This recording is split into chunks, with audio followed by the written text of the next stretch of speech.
Hello, survivors. Thank you for taking the time to listen to the story. If you haven't already done so, please subscribe to our channel. We appreciate it, and thank you in advance. Please leave the name of the city you're listening from in the comment section below. It helps us see our reach in the community. Let's start the story. I've spent 15 years broadcasting from this mountain, warning anyone who would listen about the coming collapse. Every morning at dawn, I'd climb into my converted RV studio, pour my coffee, pat my old bulldog Duke on his wrinkled head, and take to the airwaves. This is Jack Morrison coming to you live from the heights of Mount Baker, Washington, your voice of preparedness in these uncertain times. Duke would snore in his bed beside my broadcasting equipment, his arthritic legs twitching as he chased rabbits in his dreams. The morning of October 15th started just like any other. The sun was barely peeking over the horizon, painting the mountain in shades of purple and gold. I had my usual stack of news reports to cover, economic indicators, political tensions, the usual signs of civilization's slow decline. But something felt different that morning. Duke wasn't sleeping. He sat by the window, his cloudy eyes fixed on the valley below, letting out occasional low growls. I'd never seen him so alert. "Easy, old boy," I said, adjusting my microphone. "What's got you spooked?" The first caller came in just as I was starting my morning segment on food storage. "Jack, you need to hear this," Tom from Seattle said, his voice trembling. "The hospitals, they're overwhelmed. People are attacking each other in the streets. The police can't contain it." I almost dismissed it as hysteria. After years of broadcasting, I'd heard every conspiracy theory imaginable. But then more calls started flooding in, each one more desperate than the last. "Downtown Portland is in chaos," reported Michelle, a long-time listener. "They're saying it's some kind of infection. People are turning violent, attacking anyone nearby." I turned up the TV mounted above my broadcasting equipment. Every news channel showed the same scenes: cities in panic, streets filled with abandoned cars, hospitals surrounded by National Guard units. The crawler at the bottom of the screen warned citizens to stay indoors and avoid contact with anyone showing signs of aggression. Duke's growls grew louder. Through the window, I could see a stream of cars heading up the mountain road, fleeing from the cities below. This wasn't like the usual false alarms or overblown crisis. This was different. "Listen carefully," I said into the microphone, my voice steady despite the fear creeping up my spine. "To all my listeners who've prepared, who've stocked up and planned for this day, the time has come. Lock your doors. Stay away from populated areas. Don't trust official evacuation orders. They'll only funnel you into kill zones." The phone lines lit up like Christmas trees. Desperate voices from across the Pacific Northwest, all telling similar stories. The infection was spreading faster than anyone could track. Hospitals were going dark. Cell networks were getting spotty. I kept broadcasting, relaying information between communities, trying to guide people to safety. Duke stayed by the window, his arthritis forgotten as he maintained his vigil. Every so often he'd look at me with those wise old eyes, as if to say he'd known this day would come. The morning wore on and the reports grew worse. Major cities were being quarantined. The military was mobilizing, but it was already too late. Whatever this infection was, it spread like wildfire through dense populations. "This isn't a drill, people," I said, my coffee long cold beside me. "This is what we've prepared for. But I need to be honest. This isn't the collapse I expected. This is something else entirely." As I spoke those words, Duke suddenly barked, a sound I hadn't heard from him in years. Through the window, I saw a family's minivan swerving off the mountain road, smoke pouring from its engine. The vehicle disappeared into the trees with a sickening crash. I grabbed my go bag and my rifle. "Stay on the air," I told my listeners. "I need to check for survivors. Duke, guard the RV." He woofed in acknowledgement, his stubborn loyalty showing through despite his age. I knew he'd defend our home with whatever strength his old bones could muster. "I'll be back soon," I promised, both to Duke and my listeners. "Keep broadcasting your locations, your situations. Help each other. This is just the beginning." As I stepped out of the RV into the crisp mountain air, I couldn't shake the feeling that everything I'd predicted over the years had been right, and terribly, tragically wrong at the same time. I had been preparing for the end of civilization. I just never imagined it would end with humanity turning on itself in such a primal, horrifying way. The family from the minivan was already gone when I reached the crash site. The vehicle was empty, its doors hanging open, belongings scattered across the ground. Blood stained the driver's seat, but there was no sign of bodies. I returned quickly to my post. People needed me on the air. Back in the RV, Duke greeted me with concerned eyes. The phone lines were blinking frantically. I took a deep breath, put on my headset, and opened the first line. "Jack, thank God you're still broadcasting," came a trembling voice. "This is Marcus from Eugene. I've been listening to your show for 6 years. You were right about everything. Having supplies, staying armed, being ready to bug out. We're barricaded in our basement right now. Give me details, Marcus. What exactly are you seeing? My neighbor Ted got bitten at the gas station. He just changed, started attacking people. No recognition in his eyes, just mindless aggression. Like his brain shut down and his body's running on autopilot. The streets are filling with them, just wandering, attacking anything that moves or makes noise." I relayed the information to my other listeners, advising them to avoid any contact with infected individuals, no matter who they used to be. The next call came from a nurse in Seattle. "The hospitals are overrun," she reported, her voice clinical despite the chaos I could hear in the background. "The infection spreads through bites. Once bitten, victims show symptoms within minutes. Fever, seizures, complete loss of cognitive function. We tried quarantine, but it spread too fast. I'm broadcasting from a sealed operating room. The military's pulling out. They're going to bomb the city. Get out now," I urged. "All listeners in Seattle, the military's about to start bombing runs. Head east toward the mountains. Avoid major highways. There'll be death traps." The calls kept coming. A police officer in Tacoma, his voice tight with controlled panic, reported that their ammunition was running low. A teacher locked in a high school gym with 30 students, desperately seeking evacuation advice. A truck driver stranded at a rest stop, watching infected stumble aimlessly through the parking lot. "Jack," came a familiar voice. "Remember me? Linda from your prepper meetup group last year. I'm at my cabin in the Olympic Peninsula. We've got 15 people here, all armed and supplied. We're organizing a safe zone. Anyone in the area who's prepared and uninfected, we're at the old logging camp. You know the one. Good work, Linda. Stay safe, stay vigilant." A call came in from Portland. "The city's falling apart," reported a shaking voice. "The infected are everywhere. They don't think, they don't plan. They just react to movement and sound. Like rabid animals. The streets are chaos. People panicking, running, which only draws more of them. The phone system was starting to fail in some areas. I switched to my backup generator when the power grid flickered. Grateful for years of preparation. "Jack," came a whispered voice on the next call. "I'm in a storage closet at Evergreen Hospital. They're in the halls. I can hear them shuffling past. I just wanted to thank you. Your show prepared me mentally for this. If anyone finds my daughter Emma, she's with her aunt in Olympia. Tell her mommy loves—" The line went silent. I closed my eyes for a moment, feeling the weight of each lost connection, each cut-off call. Duke limped to my side, resting his heavy head on my knee. The old boy always knew when I needed comfort. Hour after hour, I kept broadcasting. Each call painted a clearer picture of what we were facing. The infected weren't organizing or hunting. They were simply reacting, driven by base impulses. They responded to noise and movement, but showed no signs of higher thinking. In a way that made them more terrifying. There was no reasoning, no pattern, just pure mindless aggression. From my vantage point on the mountain, I could see smoke rising from several cities. The power grid was failing in patches. Cell networks were going dark, but my generator and equipment kept running. I had enough fuel to broadcast for weeks if needed. Listen carefully, I told my audience between calls.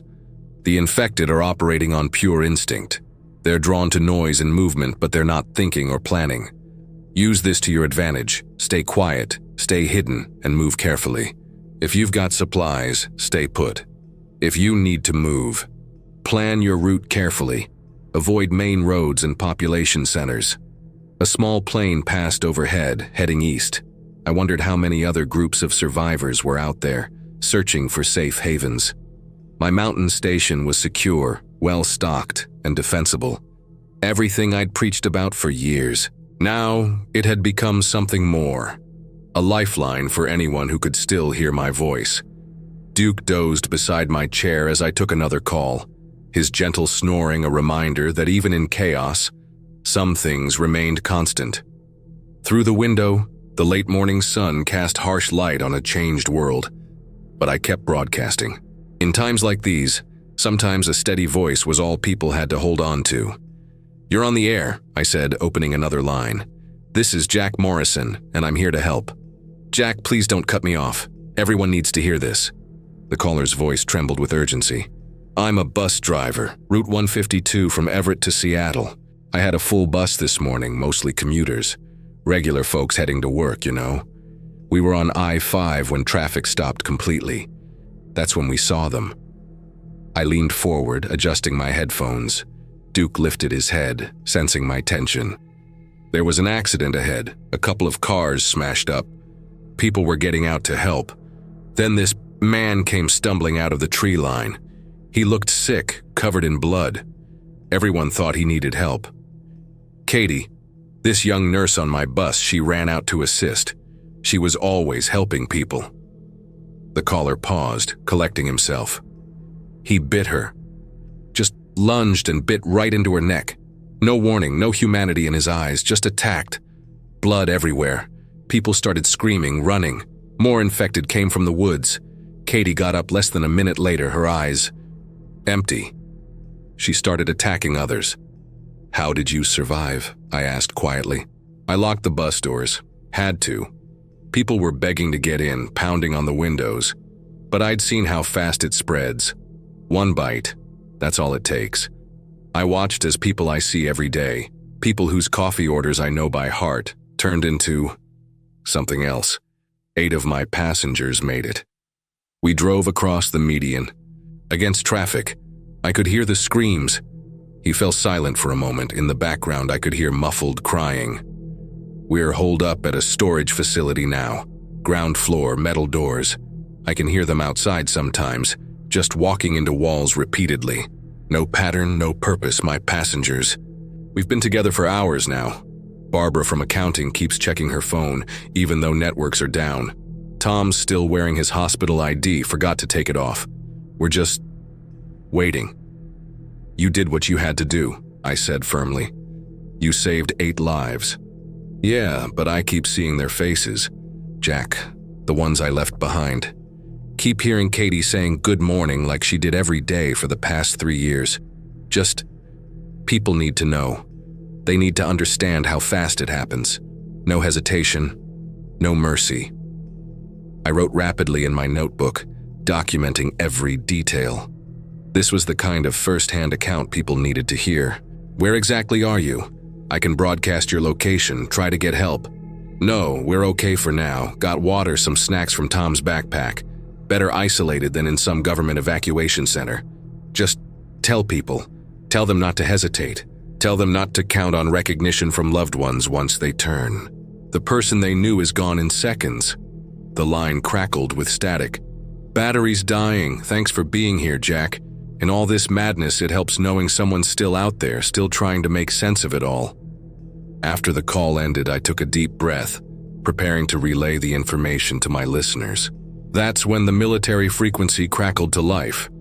This is Colonel Richardson from Joint Base Lewis McChord. To any civilian broadcasters still operational, we need your help reaching survivors. Major population centers are compromised. I repeat, major population centers are compromised. All civilians should avoid Seattle, Portland, Tacoma, and surrounding metropolitan areas. I keyed my mic. Colonel, this is Jack Morrison broadcasting from Mount Baker. I've got listeners across the Pacific Northwest. What information can I share? Morrison, maintain your broadcast. You're doing good work. Here's what we know. Infection spreads through bites only. Once bitten, transformation occurs within minutes. Infected individuals lose all cognitive function. They respond only to basic stimuli, sound and movement. Head trauma is the only way to stop them.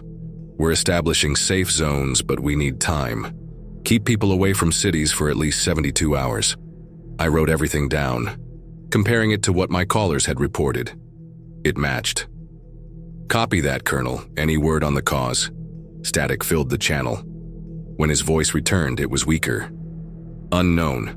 First cases reported simultaneously in multiple locations. Morrison, we're losing comm towers. Keep broadcasting as long as you... The transmission cut off. Duke lifted his head, ears perking at a new call coming in. Jack, please tell me you're there. The voice was young, trembling. I'm here. You're on the air. I'm Amy. I work at Mountain View Elementary in Bellingham. We've got 23 kids locked in the cafeteria. Parents were trying to reach us, but the phone stopped working. We can see things in the parking lot, just standing there, swaying. Sometimes they snap their heads toward any noise. We're running out of water. Stay calm, Amy. Are all exits secured? Yes, but some parents might be infected. If they come for their kids, listen carefully. Do not open those doors. I know it's hard, but infected parents can't recognize their own children. They'll attack anything that moves. Do you have access to the kitchen? Yes. Fill every container you can find with water in case the pipes stop working. Gather all the non-perishable food. Keep the children quiet. The infected are drawn to noise. I'm going to broadcast your location to any emergency services still operating. Thank you, Jack. The kids, they're scared, but they're being so brave. A new call blinked on my console. Jack, this is Dr. Matthews from Evergreen Memorial Hospital in Kirkland. We've been studying the infected. Their behavior is remarkable in its simplicity. No higher brain function, no problem-solving ability. They don't eat, don't sleep. Just endless aggression triggered by any stimulus. Heart rate and breathing are minimal. They'll keep moving until their bodies physically break down. How long can they survive like that? Unknown. But here's what your listeners need to know. They don't coordinate, don't plan. They're literally mindless. Use that. They can't climb, can't operate doors. They don't retreat from danger. If you're quiet and still, they'll stumble right past you. Duke growled softly as another call came in. Morrison, remember me? Pete from your survivalist group. His voice was hushed, urgent. I'm at Boeing Field. There's a pilot here. Says he can fly us to Alaska. We've got room for 10 more. Anyone near Seattle who can reach us, we're leaving at sunset. The infected are simple. We can slip past them if we're careful. Over. I grabbed my notepad, documenting Pete's coordinates. Hope was a rare commodity today. I'd share his message on repeat. The next call chilled my blood. Jack, we're trapped in the Tacoma Mall. Hundreds of us. National Guard tried to set up an evacuation point here. It was working until... God, it happened so fast. One bite, that's all it took. In a crowd this size. I heard screams in the background, then gunshots. The line went dead. Hour after hour, I kept broadcasting. My throat was raw, but I couldn't stop. Every call mattered. Every piece of information could save lives. Duke brought me my water bottle, his arthritic legs trembling with the effort. I scratched behind his ears, grateful for his companionship on this endless day. A woman called from a houseboat on Lake Union, describing infected stumbling into the water, simply walking until they submerged. A bus driver had fortified his vehicle, protecting a group of elderly passengers he refused to abandon. A nurse barricaded in a pharmacy methodically listed which medications people should stockpile. The call that haunted me most came from a teenage girl, her voice barely a whisper. My little brother's been bitten. Mom says he'll be okay. But I saw what happened to Dad when he got bit. I can't watch Tommy turn. I can't do what Mom couldn't do to Dad. Please, what do I do? My heart broke. This child needed an answer, but what could I say? The truth was too horrific, a lie too dangerous. "Listen to me," I finally responded. "Get out now, right now. Don't look back. Sometimes survival means making impossible choices. You'll carry this pain forever, but you'll be alive to carry it." I heard a quiet sob. Then the line went dead. The clock read 2:30 p.m. Duke pawed at his empty water bowl, and I rose stiffly to fill it. My coffee had grown cold hours ago, but I couldn't spare the time to make more. Not when every minute could bring another call, another chance to help. Through the window, the early afternoon sun illuminated a deceptively peaceful mountain landscape.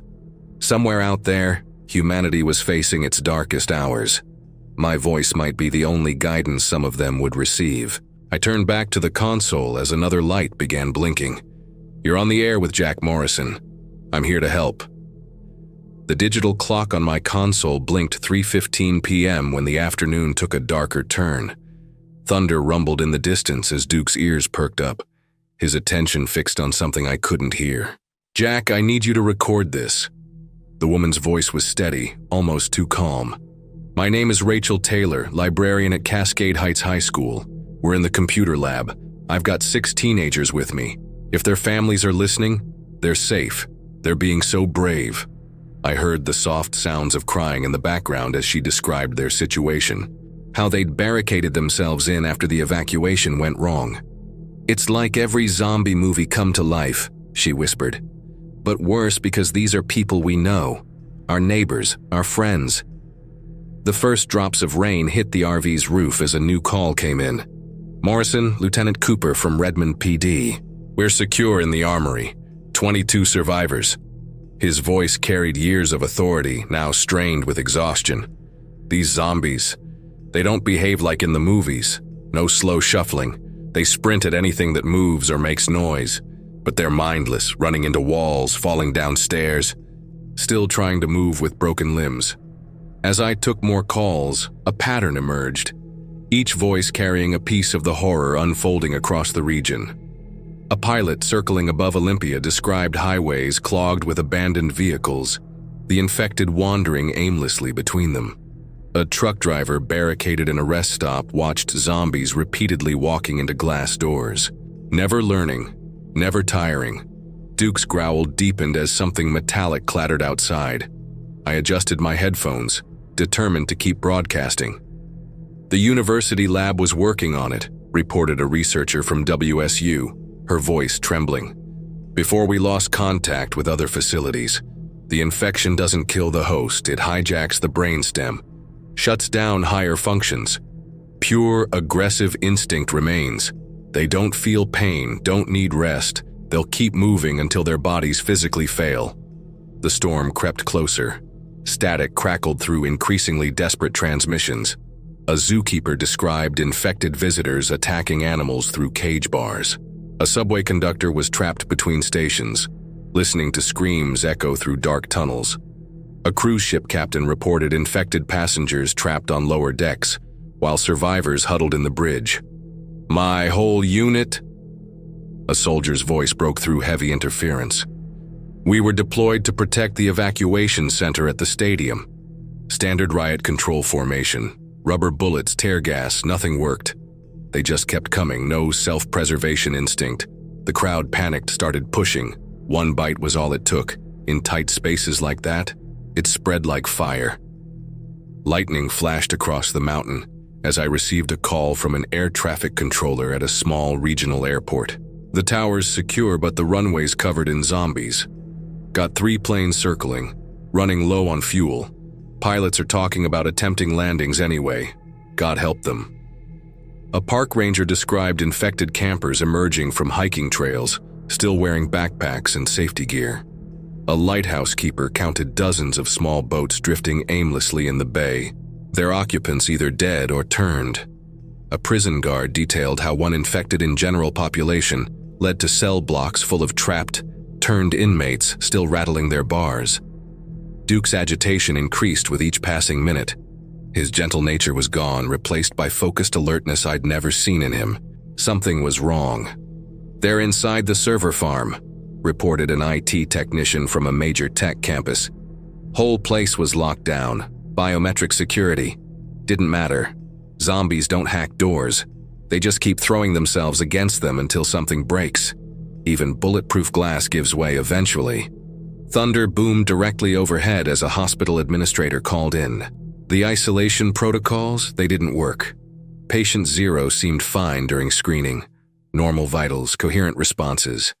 Then they turned during a routine blood draw. In a ward full of vulnerable patients, it was a cascade effect. Now we're trapped in the administrative wing, listening to monitors flatline one by one. More metallic crashes from behind the RV.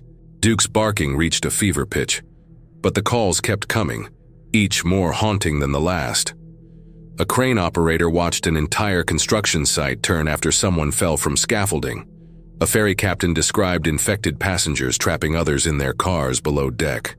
A train conductor witnessed the infection spread through connected cars. Nowhere for passengers to run. The mall was the worst mistake, came a shaking voice. Everyone thought bigger buildings meant better protection. More supplies, more space. But it just meant more people in close quarters. One person started showing symptoms near the food court. The panic, the stampede. Some people got trampled before the zombies even reached them. The power flickered ominously. I switched to my backup generator, not willing to lose contact with my listeners. Duke alternated between growling at the door and pressing against my leg, torn between protecting our space and staying close. A hotel manager described infected guests still trying to swipe key cards, basic learned behaviors persisting even after turning. A bank teller was locked in the vault with others, watching through security cameras as zombies endlessly paced the lobby. A theater usher had witnessed an entire audience turn during a matinee showing, the darkness hiding the first bites until it was too late. My congregation? A priest's voice cracked with emotion. They came seeking sanctuary. Our doors were always open to those in need. How could I turn them away? But one infected slipped in during morning prayers. In those crowded pews. God forgive me, I had to lock the main doors. The screams from inside the church. Static increasingly broke up transmissions as the storm intensified. Yet between crashes of thunder, I could hear something else. Rhythmic thumping against the RV's exterior walls. Duke's barks took on a desperate quality. Listen, a survivalist cut through the static. Been preparing for years, guns, ammo, supplies. But watching my buddy turn after getting bit, no amount of prep readies you for that. 1 minute he's helping me barricade the doors, the next, those eyes. Nothing behind them but hunger. Training failed me. Couldn't pull the trigger fast enough. Now he's out there, still wearing the tactical gear we bought together. The backup generator hummed as I opened another line. A child's voice emerged from the static. Mr. Morrison, my scout troop is hiding in the rock climbing gym. Our leader, she got bit trying to help another kid. She told us to climb up high before she wasn't herself anymore. The zombies can't climb. But we can hear more infected coming. Our phones don't work. No one knows we're here. Thunder cracked so loudly it made my equipment buzz. Duke's barking reached a new intensity. The thumping outside grew louder, more persistent. But I had to keep broadcasting. Had to keep trying to help. You're on the air, I said, my voice hoarse from hours of talking. This is Jack Morrison. I'm here as long as I can be. Through my headphones, I could hear the world ending. But it was the sounds from just outside my RV that made my blood run cold. The thumping against my RV's walls became more insistent. Duke's barking had shifted to a low, threatening growl, a sound I'd never heard from my gentle old friend. Through the window, I could make out shapes moving in the rain. This is Jack Morrison, I spoke into the mic, trying to keep my voice steady. I need to temporarily step away from the console. Keep broadcasting your locations and situations. I'll be back shortly. I grabbed my rifle and moved to the window. The shapes resolved into 3 figures, illuminated by flashes of lightning. My heart sank as I recognized them. The family from the crashed minivan. The father's business suit was now torn and bloody. The mother's floral dress was soaked crimson. Behind them, their teenage son stumbled forward, his varsity jacket ripped at the shoulder where he must have been bitten. Duke pressed against my leg, his growl never ceasing. I'd seen dozens of infected through my scope today, but this was different. These people had been alive just hours ago, probably heading to school and work, just another family trying to escape the chaos. Thunder cracked overhead as the father lurched toward my door, his blank eyes fixed on nothing. His movements were erratic, driven purely by instinct and the stimulus of Duke's growls. The mother followed, her neck bent at an unnatural angle. I raised my rifle, remembering all the calls I'd taken today, all the warnings about hesitation, all the stories of people who died because they couldn't accept what their loved ones had become.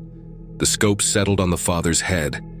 "I'm sorry," I whispered, and pulled the trigger. The shot echoed across the mountain as he crumpled. The mother turned toward the sound, her movements mechanical. Another shot, another echo. She fell beside her husband. But I couldn't bring myself to aim at their son. He looked so young, probably no older than 15. His Letterman jacket reminded me of all the calls I'd taken from teachers trying to protect their students, from parents searching for their children. Lightning flashed again. In that brief illumination, I saw his face, empty, devoid of anything that had made him human. Just another infected, driven by mindless aggression. But my finger wouldn't pull the trigger. He charged the RV, slamming against it with inhuman strength. Duke's barking reached a fever pitch. The boy's fists pounded against the metal over and over, never tiring, never feeling pain.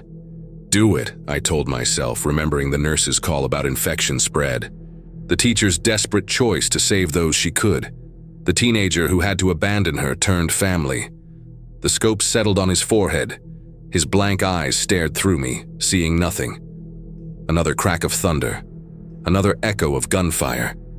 Silence fell, broken only by the steady drum of rain on the RV's roof. Duke's growls subsided to whimpers as he pressed his head against my hand. Outside, 3 bodies lay still in the gathering darkness. I returned to my console, my hands shaking as I adjusted the headphones. The calls were still coming in. Desperate voices in the storm, seeking help, sharing information, saying goodbye. "This is Jack Morrison," I said, my voice rough with emotion. "I'm back, and I'm not going anywhere." Hours passed. The storm began to clear, revealing a transformed world below. Smoke rose from burning cities. Dark shapes shambled through abandoned streets. Humanity was facing its darkest hour. But here in my mountain sanctuary, with loyal Duke by my side and my radio equipment humming, I had purpose. As long as there were people out there trying to survive, they needed information. They needed hope. They needed a voice in the darkness. I opened another line, ready to help the next caller. The world might have fallen to zombies, but I would keep broadcasting. Keep connecting survivors. Keep fighting in my own way. Through my window, the setting sun broke through the clouds, casting long shadows across 3 fresh graves I dug beside the RV. A reminder of the human cost, of the impossible choices this new world demanded. Duke settled into his bed beside my chair, his arthritic legs finally giving in to exhaustion. The console lights blinked with incoming calls. Somewhere out there, people were still alive, still fighting, still needing guidance. I adjusted my microphone, squared my shoulders, and spoke the words I'd repeat until my last breath. "You're on the air. This is Jack Morrison. I'm here to help." The zombie apocalypse had come, but as long as I had breath in my body and power for my equipment, my voice would remain a beacon in the darkness. Hour after hour, call after call, helping humanity survive its darkest night. This was my purpose now. This was my stand against the end of the world.